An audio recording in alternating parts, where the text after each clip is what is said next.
Mesdames, Messieurs, merci de rester fidèles au programme de ITV. 19h45, c'est parti pour le journal. Dans l'actualité ce soir, Sébikotane, 6 quartiers de la localité sont sur le tracé du train express régional Diamniadio, aéroport international Blaise Diagne. Les populations sont sur le qui-vive. Elles réclament leur indemnisation, également l'arbitrage de l'État du Sénégal. Retenez que bientôt, il n'y aura plus de litiges fonciers au Sénégal. L'Agence de l'informatique de l'État et la Direction générale des impôts et domaines veulent développer un programme informatique pour mettre un terme à cette problématique. Et puis ailleurs, Côte d'Ivoire, message à la nation ce soir de Alassane Dramane Ouattara suite à la validation des résultats provisoires par le Conseil constitutionnel. Le Conseil déclare Alassane Dramane Ouattara vainqueur à 94,27% des voix de la présidentielle du 31 octobre 2020. Également dans cette édition, vous aurez l'actualité sportive. Nous sommes lundi, une présentation de Pape Malik Diaw. Bienvenue à tous.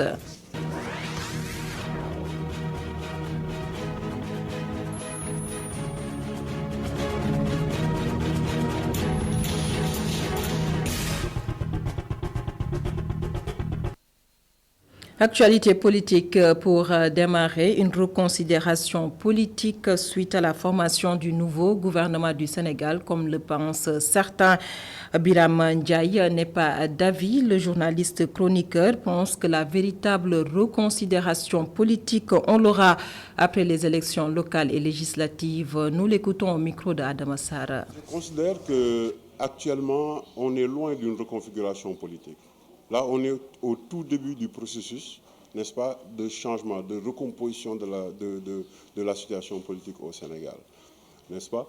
Mais on peut quand même voir quelques éléments qui commencent à déterminer le changement éventuel. Mais le vrai changement, la vraie reconfiguration politique, on l'aura après les élections, après les prochaines échéances électorales, à savoir l'élection locale et l'élection législative. On va trop vite en besogne. C'est-à-dire l'impression que j'ai, par exemple, si on prend le cas de Idrissa Seck, moi je considère qu'il y a quand même un procès d'intention, parce qu'il a évoqué des arguments, n'est-ce pas? Bon, il a le temps, n'est-ce pas, à travers les actions qu'il va mener, les actes qu'il va poser, lui d'ailleurs et ses ministres, n'est-ce pas, de prouver effectivement que son engagement reste le même, c'est-à-dire servir le pays dans un contexte où les difficultés sont vraiment tenaces, compte tenu, n'est-ce pas, de ce qui est de la crise sanitaire et celle qui suit, c'est-à-dire la crise économique. Pendant ce temps, le directeur exécutif de l'ONG 3D évoque ici l'audit du fichier électoral. Selon Moundiaï Sissé, la sélection des experts est en cours. Il l'a dit au micro de Adama Sarr. Le dialogue politique a mis en place un dispositif qui permet de suivre les recommandations du dialogue politique qui était de faire l'audit du fichier électoral depuis la refonte passée et l'évaluation du processus électoral. C'était une exigence de l'opposition. Aujourd'hui, on en est à la sélection des experts indépendants devant faire ces opérations. Et ça me semble être des opérations importantes pour la suite du processus électoral, parce que ça pourrait contribuer à restaurer la confiance, parce que le fichier, c'est le nerf de la guerre, c'est l'alpha et l'oméga des élections. Et donc, l'opposition avait exigé que l'audit que le fichier soit audité de façon indépendante avec leur participation. Il y a eu un audit en 2018, mais cet audit était contesté par l'opposition parce que l'opposition n'avait pas participé à sa mise en œuvre et même à l'élaboration des TDR. Aujourd'hui, l'opposition a participé à l'élaboration des termes de référence de cet audit et de l'évaluation du processus électoral. C'est pourquoi nous osons espérer qu'à l'issue de la sélection des experts indépendants, qui est en cours maintenant, parce qu'on a l'USAID qui accompagne ce processus, eh bien, on pourrait avoir un fichier accepté à la fois par tous et chaque parti. La formation du nouveau gouvernement du Sénégal, nous en reparlons avec une réponse favorable à la politique de la main tendue du chef de l'État Macky Sall avec Omar Sarr du Parti des libéraux et démocrates Andou Soukali, nommé ministre dans le nouveau gouvernement du Sénégal. Un fruit du dialogue national selon Maître El Hadj Amadou Sall. Il était ce matin l'invité de la matinale Tok Tok Sénégal. D'autres questions politiques ont été également abordées. Les précisions de Migui Maram Diaya. Pas de répit pour les dissidents du Parti démocratique sénégalais. Après avoir quitté le pouvoir en 2012, Omar Sarr et compagnie retrouvent la mouvance présidentielle. Un acte critiqué par certains, mais pour Maître El Hadj Amadou Sall, c'est le fruit du dialogue national. Les raisons sont multiples. La première raison, c'est notre liberté. La deuxième raison, elle tient d'autres contextes. D'abord, le contexte politique. Il ne faut pas oublier que pour ce qui nous concerne, nous avons participé au dialogue, à la fois au dialogue politique et au dialogue national. Et le dialogue politique comme le dialogue national a donné des résultats qui nous donnent satisfaction. Il s'y ajoute également une troisième raison qui est importante à souligner. Nous sommes dans un pays, je ne dis pas qui est en crise, mais qui traverse des difficultés, de graves difficultés. Les raisons du Parti des libéraux et démocrates Andou Soukali sont-elles convaincantes? En tout cas, l'avocat enfile sa robe et assume. Comme il assume également ses propos virulents à l'encontre du président Macky Sall par le passé. Si la vie politique n'est pas faite de joutes, parfois de combats, un combat au corps à corps, où beaucoup de coups sont permis, ce n'est plus un combat politique. Donc j'assume tout le mal que j'ai pu dire, comme j'imagine, ils assument eux aussi tout le mal qu'ils ont pu dire dans le passé. Droit devant, mais la situation du Parti démocratique sénégalais ne laisse pas indifférents les membres du PLD Andou Soukali. Pour Maître Sall, les faits leur ont donné raison.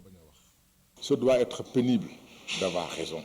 C'est triste d'avoir raison pour des questions aussi essentielles. J'ai fait une partie de mes armes dans le PDS. Donc il est naturel qu'on puisse avoir le cœur serré quand on parle d'un parti qui vous a tant donné.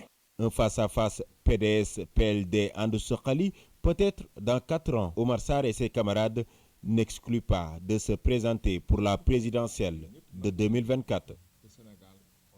Migui Maram Diaye, la recrudescence de l'émigration clandestine était également au menu de ce matin dans la matinale de ITV Tok Tok Sénégal. Une situation que Maître El Hadj Amadou Sall qualifie de désastreuse. Il soutient qu'il y a eu échec de nos politiques des indépendances jusqu'à nos jours. Nous l'écoutons. C'est désastreux de voir nos enfants aller, j'allais dire, se battre en pleine mer pour leur propre survie. C'est l'expression ou la manifestation d'une grosse insuffisance dans la définition de nos politiques. En tout cas, dans nos résultats, largement insuffisants. Si les résultats étaient suffisants, si les résultats étaient satisfaisants, nos enfants ne quitteraient pas par vagues entières, par grappes, j'allais dire, pour aller dans des endroits où ils ne sont même pas sûrs d'ailleurs de trouver leur bonheur. Bien au contraire. C'est un échec de nos différentes politiques depuis l'indépendance. D'accord? Et il est temps qu'on s'arrête un instant, un seul petit instant, et qu'on réfléchisse à ça. Ça vaut aussi le détour dans un gouvernement d'ouverture pour apporter, en tout cas chercher, trouver et apporter des solutions à ces problèmes lancinants qui nous vont droit, disons, qui nous fendent le cœur. Il n'y a qu'une seule solution, il n'y en a pas deux. Hein. C'est la création d'emplois. La création d'emplois résulte, moi je suis un libéral, la création d'emplois résulte d'investissements. Il faut faire de gros investissements, des investissements producteurs d'emplois. S'il n'y a pas d'investissement, il n'y aura pas de création d'emplois. Et puis à Mbour, afin d'inciter les jeunes à tourner le dos à l'immigration clandestine, un programme espagnol avait financé des boulangeries. C'était en 2015. Aujourd'hui, le terrain qui devrait abriter ces boulangeries a été morcelé et utilisé à d'autres fins. Reportage sur place, Muntaga Kana. Un petit bâtiment en ruine, étouffé par des maisons qui ont poussé comme des champignons dans son espace jadis béant. Voilà ce qu'est devenu la boulangerie ultramoderne financée par les Espagnols vers les années 2014. Il y a 6 ou 7 ans, en face de chez moi, il y avait un lopin de terre, un espace vide alors. On a vu un beau matin un groupe de manœuvre accompagné du chef de quartier de l'époque. On a créé un collectif dans le quartier. Quand on est parti voir le maire, il nous a dit que le gouvernement espagnol a financé 11 boulangeries ultramodernes pour les jeunes qui prennent les pirogues pour aller en mer. C'est pourquoi, pour freiner cette immigration clandestine, ils ont créé des structures pour retenir les jeunes. L'histoire lui a donné raison, lui qui n'a jamais cru à ce projet. Au maire, moi-même, j'étais réticent parce que je leur ai dit que, alors moi, je pense que ce que vous voulez, c'est tout simplement lotir le lopin de terre et donner ça à des tierces personnes.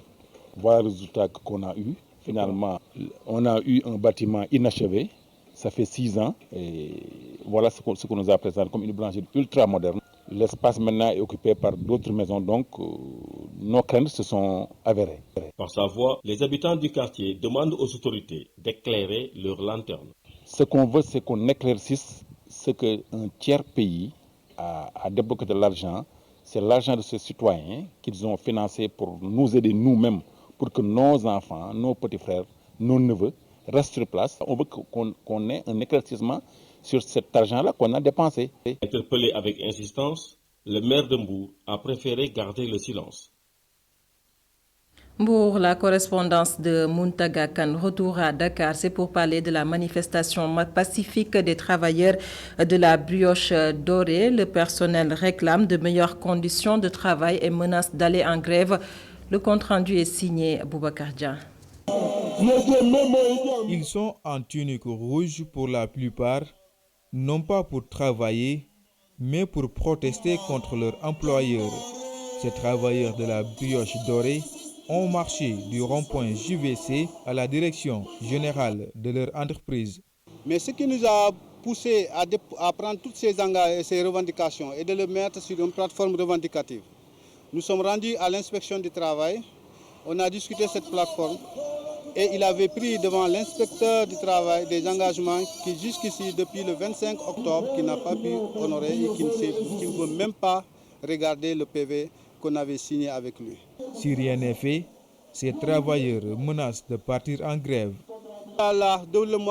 Nous n'allons pas arrêter le combat et nous allons le mener jusqu'en décembre, car en décembre, c'est la meilleure période pour notre patron. Nous choisirons 2 jours, ce sera sûrement le 24 et le 25, ou peut-être le 30 et le 31, car ce sont les jours qui rapportent le plus. Et nous allons mener une grève durant ces jours. 4, 25 ou le 31, 30. Depuis plusieurs mois, ces employés de la brioche dorée réclament de meilleures conditions de travail. L'inspection du travail et le président de la République sont interpellés. Sébikotane, des 6 quartiers de la localité sont sur le qui-vive. C'est depuis qu'ils ont appris que les travaux du train express régional vont passer par leur localité. Ces impactés réclament des indemnisations. Babacar Seck, reportage. Les impactés du train express régional de Sébikotane sur le tracé Diamniadio à Ibedi vivent dans l'angoisse depuis qu'ils savent qu'ils vont être déplacés. Nous sommes très stressés et très inquiets depuis que nous avons été recensés comme étant des impactés. Voilà maintenant 10 mois, nous n'avons encore rien reçu, aucune nouvelle concernant ce projet. Sommés par l'APEX d'arrêter tous travaux sur les terrains impactés, les habitants des 6 quartiers sont dans une précarité totale. Ne pouvant pas habiter des maisons inachevées avec nos familles respectives, continuant à payer des locations et des prêts bancaires qui étaient destinés à nos maisons dans un souci de sécuriser définitivement nos proches, nous nous retrouvons dans une précarité dont les conséquences sont inqualifiables. Tous les travaux ont été arrêtés.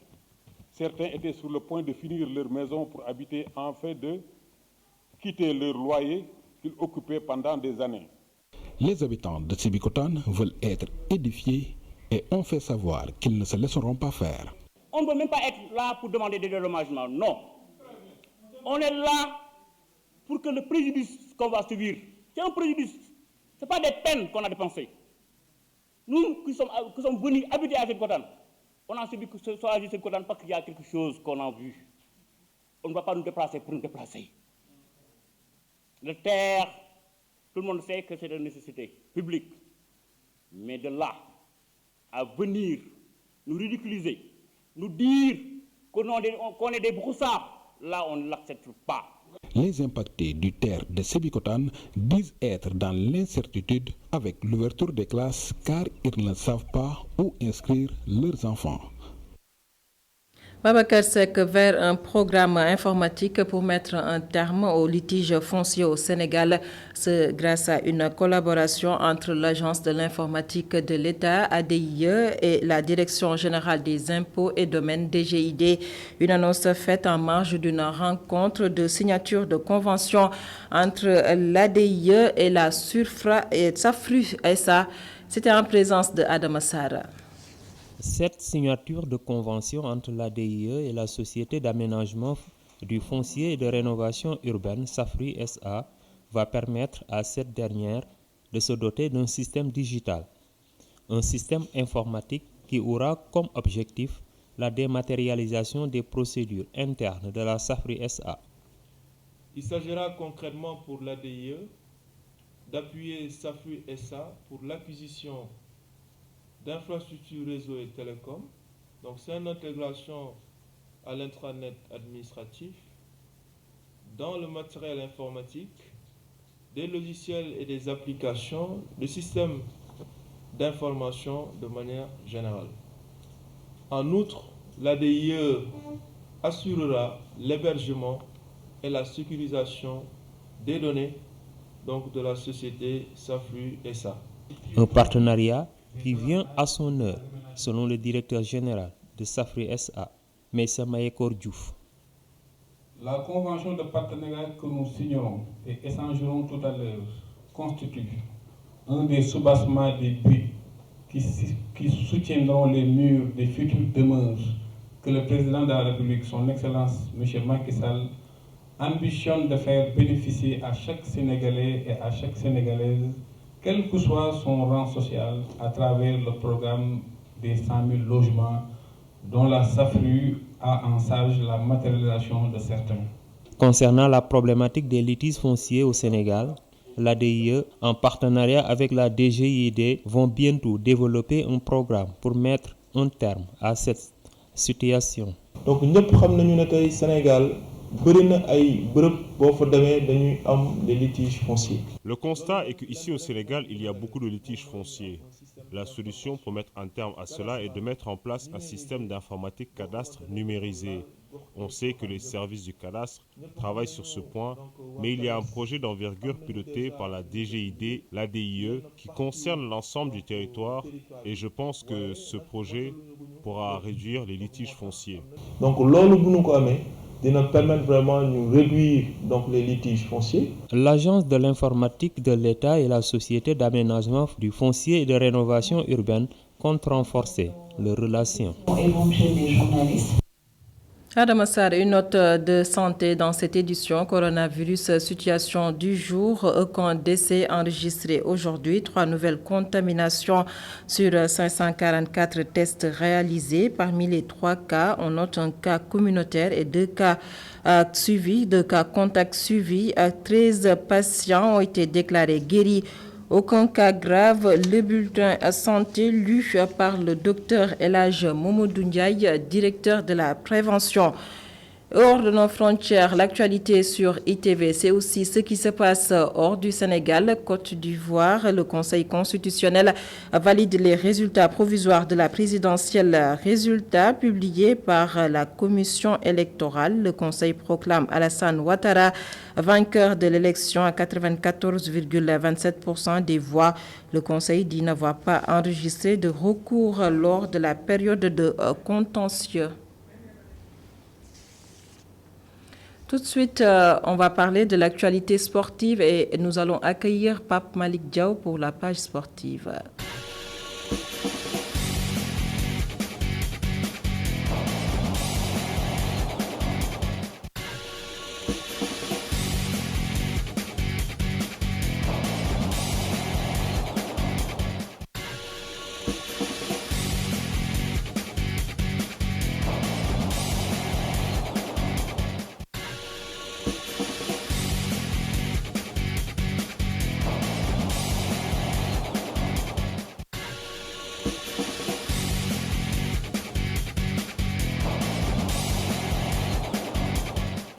Le sport, c'est parti. Le coup d'envoi est donné et nous sommes avec Pape Malick Diaw. Pape Malick, bonsoir.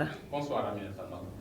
Football pour démarrer. Championnat européen, des Lions du Sénégal ont encore brillé. Tout à fait. Les Lions ont brillé dans la majeure partie des championnats européens.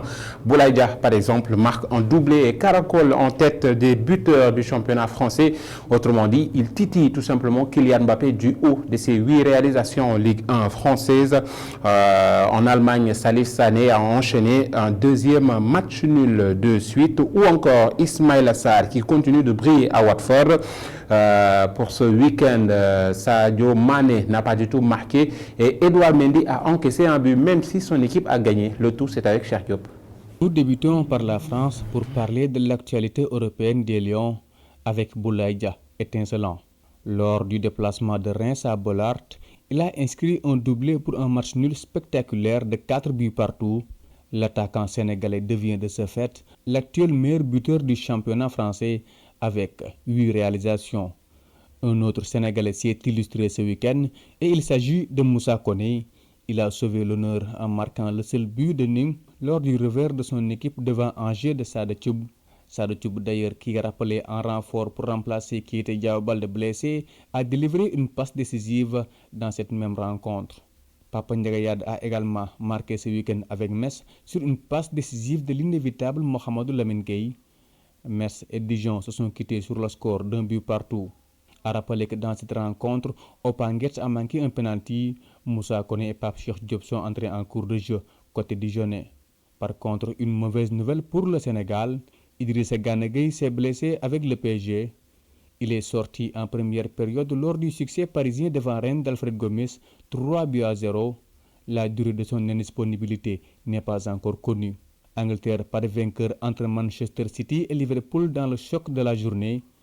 Mais Sadio Mané était déterminant car a provoqué le penalty qui a permis aux deux équipes de partager les points.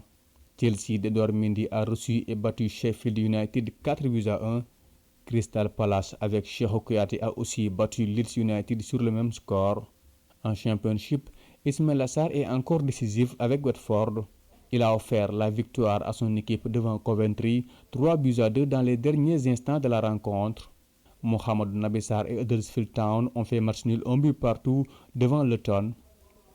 En Allemagne, Schalke de Salif Sané a concédé son deuxième nul d'affilée et ce samedi, c'était sur le score de 2 buts partout devant Mayence. Kalidou Koulibaly et Naples sont allés battre Bologne sur le score d'1-0. En Belgique, Club Brugge a battu Ostende 3-1. Avec des buts de Crépin Diatta, Youssouf Badji et de Papa Makhtar Gueye côté Ostende. Terminons en Turquie où Mambiram Diouf renaît avec Atayaspor. Ce week-end, il a inscrit le seul but permettant aux siens de l'emporter devant Kayserispor. Pape Chérif Ndiaye a aussi marqué le but pour le nul 1 but partout de Gostep avec Lamine Gassama devant Erzurum.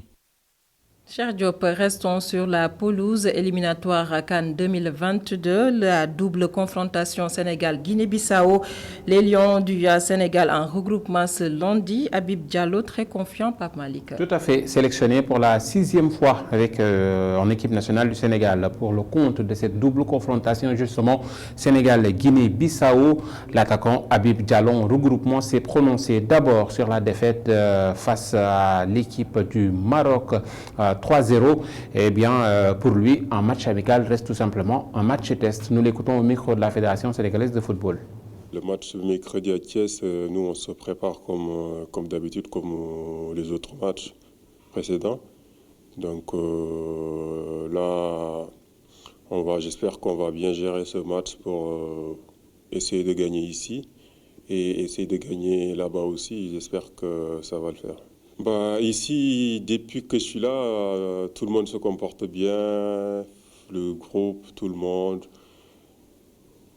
On joue pas ensemble avec les autres, mais on se connaît. On joue chaque week-end ensemble et il y en a d'autres qui jouent en Angleterre aussi. Voilà, ici, on se sent bien avec tout le monde et tout le monde s'entend bien. Les matchs amicaux et les matchs officiels, c'est pas pareil. Moi, je suis toujours comme ça, je fonctionne comme ça.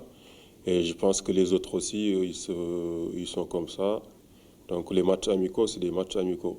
C'est pour se préparer pour les matchs officiels. Donc, je pense que ça ne pose pas de problème.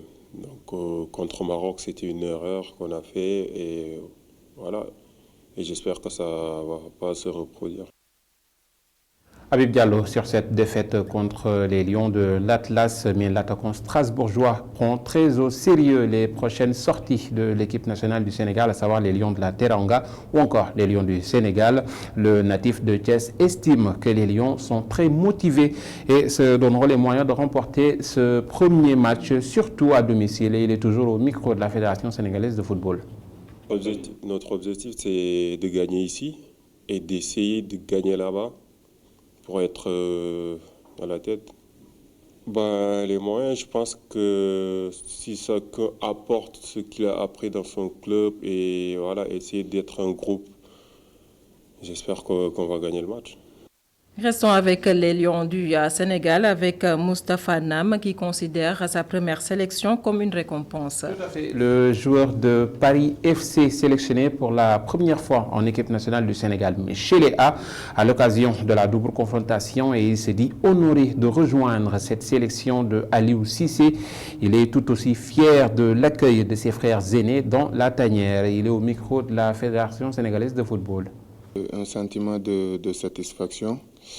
J'étais très content quand le coach a fait appel à moi. C'est la première sélection en équipe nationale A, mais j'ai fait auparavant la sélection des jeunes.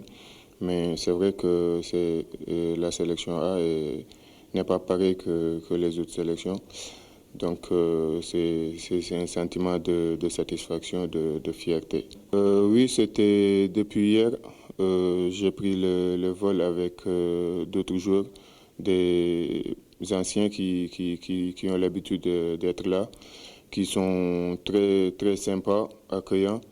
Donc j'ai pas eu de problème d'adaptation. On était tous ensemble. Ils m'ont bien accueilli, donc je crois que c'est ce qui fait la force du groupe. Il reste encore d'autres joueurs qui vont venir ce soir.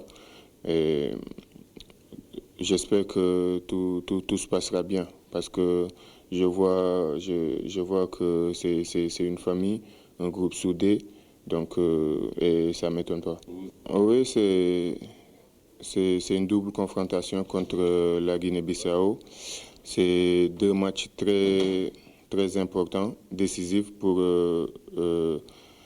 les autres échéants.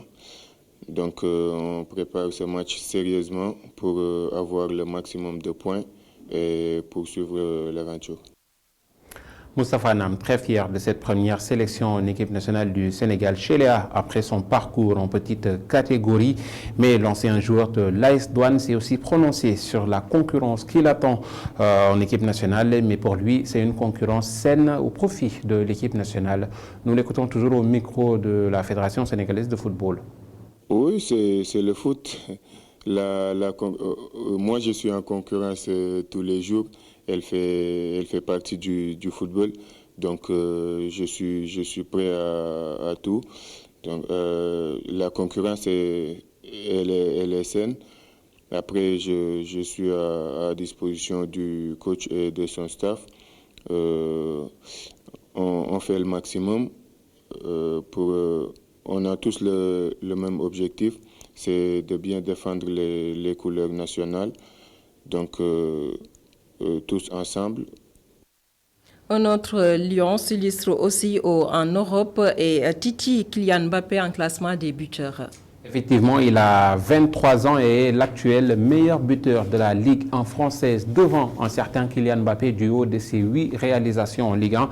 Boulaye Dia, puisque c'est de lui qu'il s'agit, a tout simplement mis d'accord les observateurs français. Ses performances surprennent pas du tout Mansour Loum, journaliste sportif sénégalais qui est basé en France, qui suit de très près la progression du joueur sénégalais. Et pour lui, Boulaye Dia peut être d'un apport très très important pour l'offensif des Lions. Nous l'écoutons. Depuis le début de la saison, Boulaye Dia, on peut dire que c'est une des valeurs sûres de Reims et surtout son début de saison vient confirmer sa saison passée lors de laquelle on avait entrevu de très belles choses déjà. Il a beaucoup de qualités, non seulement certes athlétiques mais aussi techniques. Il est très adroit devant le but. C'est un attaquant qui a une palette assez élargie. Et du coup, ses performances ne sont pas du tout surprenantes. Il est vraiment dans la continuité de ce qu'il a fait la saison dernière. Et cette année, c'est un joueur qui non seulement peut porter l'attaque de Reims, mais surtout peut viser, dépasser la barre des 15 buts facilement. Ensuite, qu'est-ce qu'il peut apporter à l'équipe nationale? Il faut savoir qu'on a souvent vu ces dernières années au sein de la sélection du Sénégal avoir un attaquant soit un peu trop fixe, soit du coup un peu trop mobile et du coup pas assez présent devant le but. Boulaye Dia, c'est un attaquant qui peut justement combiner ces deux facteurs-là. C'est un attaquant qui est très mobile, il peut se déplacer sur les côtés à droite ou à gauche. Il peut également aussi jouer directement sur un de ses côtés. Il a aussi une très bonne finition, c'est quelqu'un qui a le sens du but. Du coup, quand on voit un petit peu comment joue l'équipe du Sénégal, avec notamment Sadio Mané à gauche, des fois Ismaïla Sarr à droite, ou quand c'est pas un Keita Baldé ou un Sada Thioub, Boulaye Dia, ça peut être un complément sur la ligne d'attaque pour justement être mobile, permuter avec un Mané ou un Ismaïla Sarr et aussi des fois se retrouver devant le but pour conclure les actions. Double confrontation Sénégal-Guinée-Bissau pour le compte des éliminatoires de la CAN 2022. Pape Malik, nous parlons du programme des Lions du Sénégal. Tout à fait, le programme de cette double confrontation qui a démarré donc depuis hier avec le regroupement à l'hôtel Radisson de Diamniadio et la première séance a eu aujourd'hui à 16h au stade Lat Dior de Thiès. Demain, conférence de presse ou bien demain, mardi, tout à fait, conférence de presse d'avant-match à 17h et puis mercredi 16h, coup d'envoi Sénégal-Guinée-Bissau suivi de la conférence de presse d'après-match. Jeudi 16h, séance d'entraînement au stade Lat Dior de Thiès. Vendredi, pareil, séance d'entraînement au stade Lat Dior de Thiès, toujours à 16h. Samedi matin, déplacement sur Bissau. Après-midi, séance d'entraînement suivi d'une conférence de presse toujours cette fois au stade du 24 septembre de Bissau et dimanche 16h, coup d'envoi Guinée-Bissau Sénégal suivi de la conférence de presse au stade du 24 septembre toujours et notez que toutes les séances d'entraînement seront à huis clos. Et puis en Europe, coup dur pour le FC Barcelone, Ansu Fati absent pour le mois. Tout à fait. Depuis le début de la saison 2020-2021, plusieurs joueurs, ou bien beaucoup de joueurs tout simplement, ont été blessés ou du moins gravement. C'est le cas de Virgil van Dijk de Liverpool, Joshua Kimmich du Bayern Munich ou encore Ansu Fati du FC Barcelone. Ce lundi, le FC Barcelone en dit plus sur la durée d'indisponibilité de sa jeune pépite dans un communiqué de presse. La durée, ou bien le numéro 22 du FC Barcelone, Ansu Fati, s'est fait opéré avec succès d'une rupture du ménisque gauche lundi par le docteur Raymond Cougat. La durée de son absence est estimée à environ 4 mois pour donc le FC Barcelone qui aura besoin de son joueur Ansu Fati qui va manquer plusieurs matchs en championnat mais aussi les matchs retour de la Ligue des Champions. Aminata, donc c'est terminé pour cette page des sports mais pour revenir sur cette double confrontation Sénégal-Guinée-Bissau, c'est bien évidemment à suivre les 11 et 15 sur la 90.3. Sénégal. Merci beaucoup Pape Malik Diao pour les actualités sportives. Mesdames, Messieurs, c'est la fin de cette édition.